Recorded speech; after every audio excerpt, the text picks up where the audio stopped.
বর্তমান সময়ে জনপ্রিয় কমেডি জুটি মোশাররফ করিম ও তানিয়া বৃষ্টি।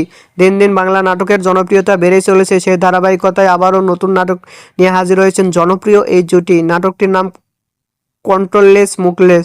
এই নাটকটিতে অভিনয় করেছেন বর্তমান সময়ের আলোচিত অভিনেতা মোশাররফ করিম ও আলোচিত অভিনেত্রী তানিয়া বৃষ্টি। এই নাটকটি রচনা ও পরিচালনা করেছেন হামেদ হাসান নোমান। নাটকটি খুব শীঘ্রই ঈদে বাংলা ভিশনের পর্দায় দেখা যাবে। আপনারা দেখতে চাইলে অবশ্যই বাংলা ভিশনের পর্দায় চোখ রাখুন এবং নিয়মিত নতুন নতুন নাটকের আপডেট পেতে হলে অবশ্যই চ্যানেলটিকে সাবস্ক্রাইব করে রাখুন। পরবর্তী ভিডিওর জন্য অপেক্ষা করুন।